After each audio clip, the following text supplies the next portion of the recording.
The capital நண்பர்களுக்கு வணக்கம். நான் உங்கள் நிரஞ்சன். அமெரிக்கா என்னுடைய நண்பன், ட்ரம்ப் என்னுடைய ஆறுயிர் தோழன். இந்த டயலாக்கை தான் கடந்த சில வருஷமாவே பிரதமர் நரேந்திர மோடி ஒரு ஓயாத பல்லவியா பாடிக்கிட்டே இருக்கிறாரு. ஆனா இந்த நண்பன் இன்னைக்கு இந்தியாவை நரக குழி அப்படின்னு அழைச்சிருக்கிறாரு. வெறும் வார்த்தையோட மட்டும் நிக்கல. அமெரிக்காவில் வேலை செய்யக்கூடிய இந்திய மென்பொருள் பொறியாளர்களை லேப்டாப் வச்சிருக்கக்கூடிய கொள்ளையர்கள் அப்படின்னு அவர் சொல்லியிருக்கிறாரு. இவ்வளவு நடந்தும் நம்ம பிரதமர் ஒரு வார்த்தை கூட கண்டிக்காம இருக்கிறாருங்க. ஏன் இந்த மௌனம்? ஹவுடி மோடி தொடங்கி நமஸ்தே ட்ரம்ப் வரைக்கும் கோடி கணக்கில் செலவு செஞ்சதுடைய பலன் இதுதானா? இன்னைக்கு நம்ம பார்க்க போறக்கூடிய இந்த டாபிக் ஒவ்வொரு இந்தியர்களுடைய ரத்தத்தையும் கொதிக்க வைக்கக்கூடிய விஷயமா இருக்கும் அப்படின்றதுல மாற்று கருத்து இல்லை. என்ன நடந்துகிட்டு இருக்கு, இதுக்கு முன்னாடி என்ன நடந்துச்சு, இதை பத்தின ஒரு டீட்டெயில்டான இன்ஃபர்மேட்டிவான வீடியோவை தான் நம்ம இன்னைக்கு பார்க்க போறோம். அதுக்கு முன்னாடி நம்ம சேனல் இன்னும் நிறைய பேர் சப்ஸ்கிரைப் பண்ணாம பார்த்துக்கிட்டு இருக்கீங்க. உங்களுக்கே தெரியும், உங்களுடைய ஆதரவை நம்பி மட்டும்தான் டெல்லியில இருந்து எங்கக்கூடிய முதல் தமிழ் யூடியூப் சேனல் அதை நடத்திட்டு இருக்கேன். இப்போ இந்த மாதிரியான ரொம்ப ரொம்ப முக்கியமான இன்ஃபர்மேஷன்ஸ் உங்களுக்கு உடனுக்குடன் வந்து சேரணும் அப்படின்னா நம்ம சேனலை சப்ஸ்கிரைப் பண்ணிக்கோங்க. வாங்க இப்ப வீடியோக்குள்ள போலாம். முதல்ல ட்ரம்ப் இந்தியாவை பத்தி என்னென்னலாம் தப்பா பேசியிருக்கிறாரு அப்படின்ற ஒரு லிஸ்ட்டை பார்ப்போம். இப்போ சில நாட்களுக்கு முன்னாடி ட்ரம்ப் அவருடைய சோசியல் மீடியாவில் ஒரு போஸ்ட் அப்படின்றத போட்டிருக்கிறாரு. அதுல இந்தியாவை ஹெல் ஹோல் அப்படின்னு சொல்லியிருக்கிறாரு. அதாவது இந்தியாவை ஒரு வாழ தகுதியற்ற நரக குழி அப்படின்னு சொல்லியிருக்கிறாரு. எனக்கு நல்லா வாயில வருது, கொஞ்சம் டீசென்சி மெயின்டைன் பண்ணும் அப்படின்றதுக்காக நான் எதுவும் சொல்லாம அடுத்த இதுக்கு போகலாம். அமெரிக்காவில் வேலை செய்யக்கூடிய இந்திய தொழில்நுட்ப வல்லுநர்களுக்கு ஆங்கிலமே தெரியாதான், அவங்களுக்கு நாட்டு பற்றும் கிடையாதான், அவங்க அமெரிக்காவுடைய வேலைகளை திருடுறாங்களாம். ஏன், அமெரிக்காவுடைய துணை ஜனாதிபதிக்கு போட்டியிட்ட கமலா ஹாரிஸ் இந்தியா வம்சாவளியை சேர்ந்தவங்க. கூகுளுடைய சிஇஓவா இருக்கக்கூடிய சுந்தர் பிச்சை இந்தியர், அதுவும் தமிழ்நாட்டுக்காரர். இப்படி பட்டியலை போட்டுக்கிட்டே போலாம். அமெரிக்க அதிபர் ட்ரம்ப் அமெரிக்கால தான் இருக்கிறாரா இல்ல வேற எதுவும் கிரகத்துக்கு போயிட்டாரான்னு எனக்கு தெரியல. அது மட்டும் இல்லாம சுற்றுச்சூழல் மாநாடுகள்ல இந்தியா ஒரு அழுக்கான நாடு, இங்க இருக்கக்கூடிய காத்து அசுத்தமானது அப்படின்னு பல முறை பொது மேடைகள்ல பேசி அசிங்கப்படுத்தி இருக்கிறார்.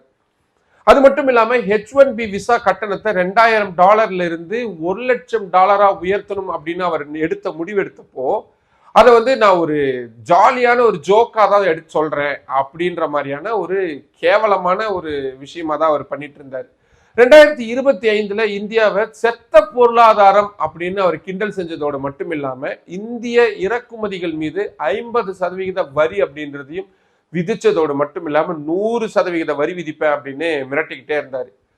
இதையெல்லாம் விட கொடுமை என்ன தெரியுமா? பிரதமர் நரேந்திர மோடி பேசுற ஸ்டைல, அவருடைய அந்த அந்த மொழி பேசுறாருல ஆக்சென்ட், அதை மற்றவங்க முன்னாடி கிண்டல் பண்ணி பேசியிருக்கிறாரு ட்ரம்ப் அவர்கள். இதை அமெரிக்காவில் இருக்கக்கூடிய பல ஊடகங்களும் சரி, வெள்ளை மாளிகை வட்டாரங்களும் சரி ரொம்ப தெளிவாகவே சொல்லுது.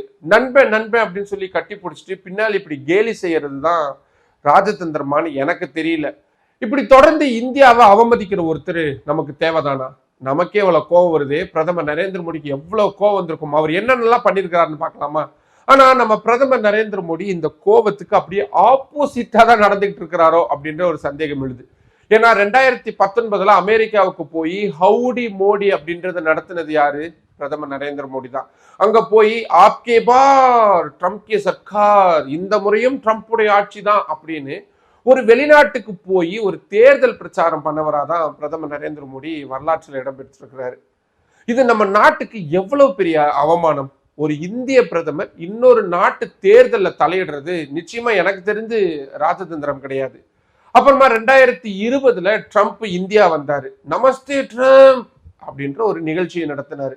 குஜராத்ல ட்ரம்ப் வர பாதைகள் இருக்கக்கூடிய குடிசைகள்லாம் அவர் கண்ணில் பற்றக்கூடாதுன்னு எவ்வளவு பெரிய அந்த திரையெல்லாம் எழுப்புனாங்க, சுவரெல்லாம் தற்காலிகமா கட்டுனாங்க அப்படின்றது எல்லாமே உங்களுக்கு ஞாபகம் இருக்கும் அப்படின்னு நினைக்கிறேன்.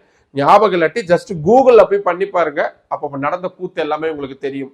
வெறும் 3 மணி நேரம் மட்டுமே இந்த நடந்த நிகழ்ச்சிக்கு குஜராத் அரசு 100 கோடி ரூபாய்க்கு மேல செலவு பண்ணியிருந்தாங்க. இதனால இந்தியாவுக்கு என்ன கிடைச்சது? வர்த்தக ஒப்பந்தம் கையெழுத்தாச்சா? விசா பிரச்சனை தீர்ந்துருச்சா? எதுவுமே நடக்கல. அப்ப கொரோனா ரொம்ப பீக்ல இருந்தது.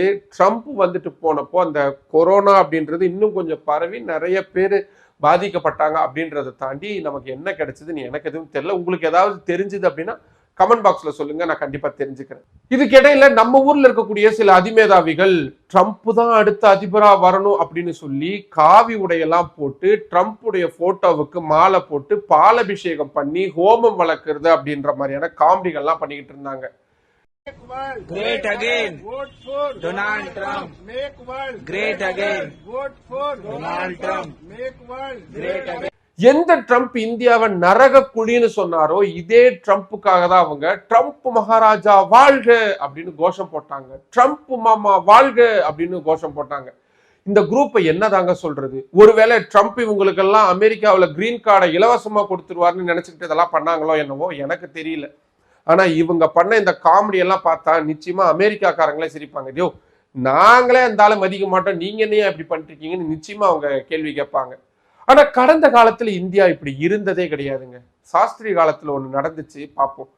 லால் பகதூர் சாஸ்திரி இந்தியாவுடைய பிரதமரா இருந்தப்போ நம்ம கிட்ட இவ்வளவு உணவு நிறைவு அப்படின்றது கிடையாது. நம்ம சாப்பாடுக்கு ரொம்ப கஷ்டப்படக்கூடிய நிலைமையில தான் இருந்தோம். ஏன்னா சுதந்திரம் வாங்கி கொஞ்சம் சில வருடங்களே ஆயிருந்தது அப்படின்றதுனால ஒரு 10-20 வருடங்களுக்குள்ளாக நம்மளால உணவுல அவ்வளவு தன்னிறைவு பெற முடியல. அமெரிக்கா கிட்ட இருந்து பப்ளிக் லா 480 அப்படின்ற திட்டத்தின் கீழே நம்ம கோதுமையை அங்கிருந்து இறக்குமதி பண்ணிக்கிட்டு இருந்தோம். 1965 இந்தியா பாகிஸ்தான் போர் உச்சத்துல இருந்தப்போ பாகிஸ்தானுக்கு ஆதரவா இருந்த அமெரிக்க அதிபர் லிண்டன் பி ஜான்சன் போரை நிறுத்தாட்டி இந்தியாவுக்கு வழங்கக்கூடிய கோதுமையை நாங்க நிறுத்திடுவோம் அப்படின்னு மிரட்டுறாரு. கோதுமை வேணும்னா போரை நிறுத்து அப்படின்னு அமெரிக்காவுடைய இந்த திமிர்த்தனத்தை பார்த்து ரொம்பவே கோபம் அடைஞ்சாரு லால் பகதூர் சாஸ்திரி. அப்போ இந்தியாவுடைய நிலைமையை பார்த்தா அமெரிக்க ஊடகங்கள் ஷிப் டு மவுத், அதாவது சோறு வேணும்னா வாயை மூடிட்டு இரு அப்படின்னு கேலி செஞ்சுக்கிட்டு இருந்தாங்க.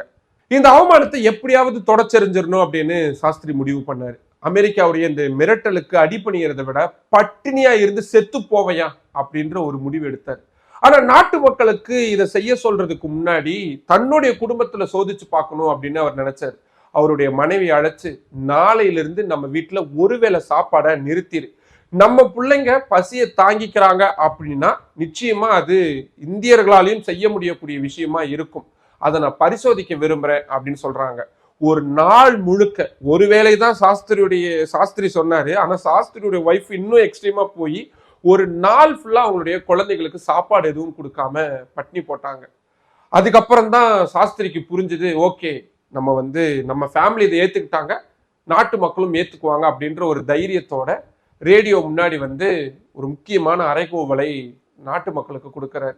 பிரதமர் லால் பகதூர் சாஸ்திரி விடுத்த அந்த அழைப்பை ஏத்துக்கிட்டு தான் இந்தியா முழுக்க லட்சக்கணக்கான மக்கள் அடுத்த நாள் திங்கட்கிழமை, அந்த அன்னைக்கு திங்கட்கிழமை இரவு உணவை தவிர்த்தாங்க.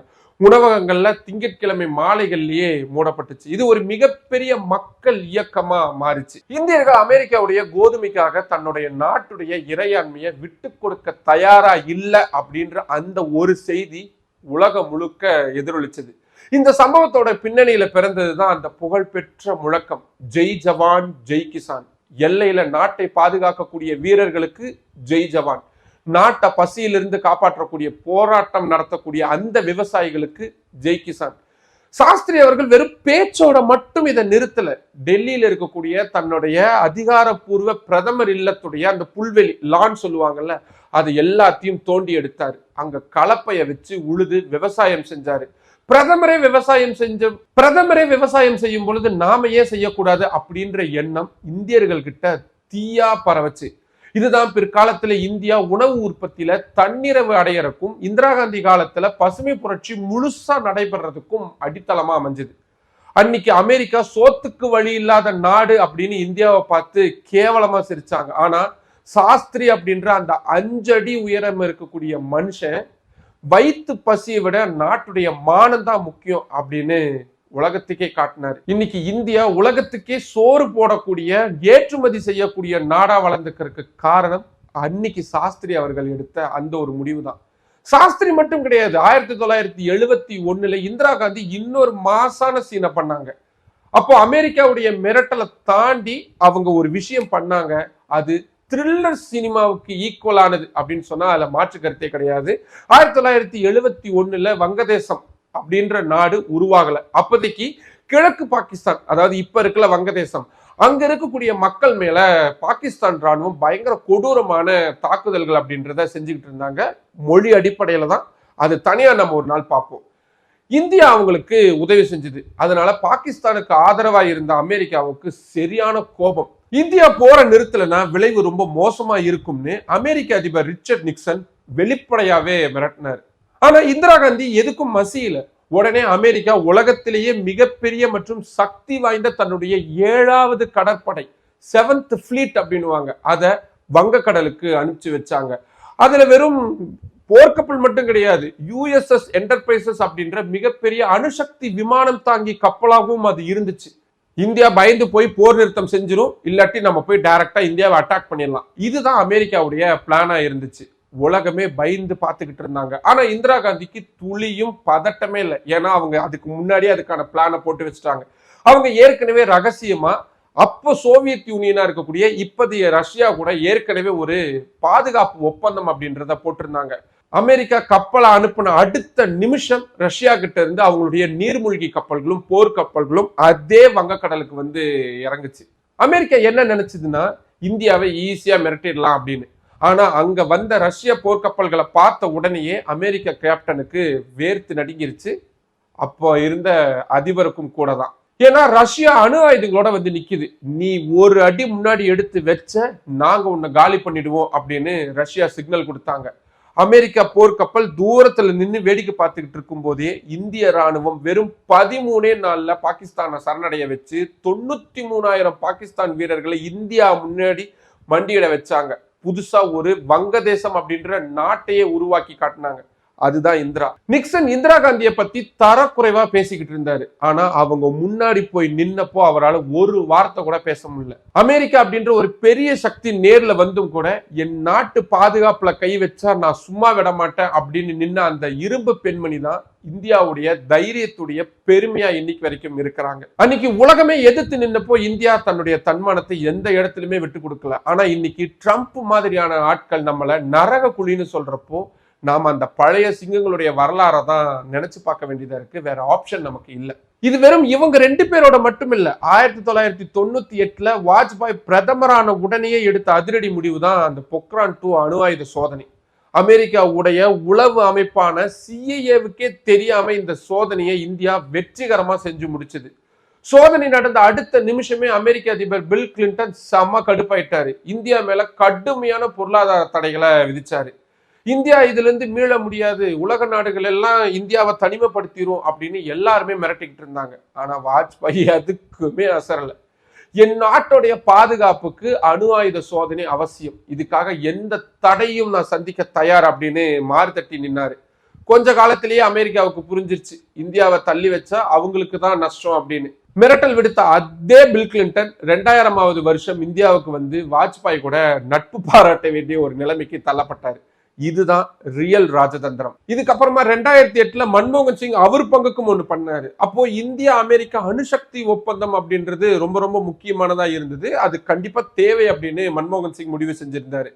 ஆனா இதுல இந்தியாவுடைய தன்னாட்சி அதிகாரம் குறையக்கூடாது அப்படின்றதுலயும் அவர் ரொம்ப பிடிவாதமா இருந்தார். இந்த ஒரு குறிப்பிட்ட விஷயத்தை வச்சு இந்தியாவில் இருந்த இடதுசாரிகள் இந்த ஒப்பந்தத்துக்கு எதிர்ப்பு தெரிவிச்சாங்க. நீங்க ஒப்பந்தம் போட்டீங்க அப்படின்னா நாங்க ஆட்சியை கவிழ்த்துருவோம் அப்படின்ற ஒரு மிரட்டலையும் எடுத்துக்கிட்டு இருந்தாங்க.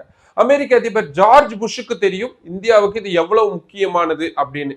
மன்மோகன் சிங் சொன்னார், என் ஆட்சியே போனாலும் பரவாயில்ல, ஆனா இந்தியாவுடைய வருங்கால தேவைக்காக இந்த ஒப்பந்தத்துல ஒரு சின்ன தியாகத்தையும் நான் செய்ய மாட்டேன் அப்படின்னு திட்டவட்டமா சொல்லியிருந்தாரு.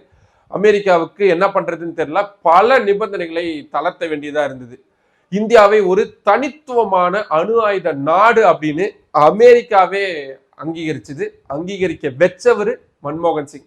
ஆனா இன்னைக்கு ட்ரம்ப் என்ன பண்ணிக்கிட்டு இருக்காரு, ரஷ்யா கிட்ட இருந்து இந்தியா எண்ணெய் வாங்கணும், கச்சா எண்ணெய் வாங்கணும் அப்படின்னா 50% வரி போடுறேன்றாரு, 100% வரி போட்டுருவேன்றாரு. இந்தியாவுடைய எரிபொருள் தேவைக்காக அமெரிக்கா முட்டுக்கட்டை தொடர்ச்சியா போட்டுக்கிட்டே தான் இருந்தாங்க. இவ்வளவு நடந்தும் கூட பிரதமர் நரேந்திர மோடி ஏன் எந்த பதிலையுமே சொல்லாம இருக்கிறாரு? ஒருவேளை நண்பர் ட்ரம்ப் கோச்சுக்குவாரு அப்படின்னு பிரதமர் நரேந்திர மோடி நினைக்கிறாரோ என்னவோ. ஆனா இந்தியா அப்படின்றது நிச்சயமா நரக குழி கிடையாதுங்க. இது பல கோடி மக்களுடைய உழைப்பால உருவான ஒரு வல்லமை மிக்க நாடு. அமெரிக்காவுடைய சிலிக்கான் வேலியை தாங்கி பிடிக்கிறதே இந்தியர்களுடைய மூளை தான்.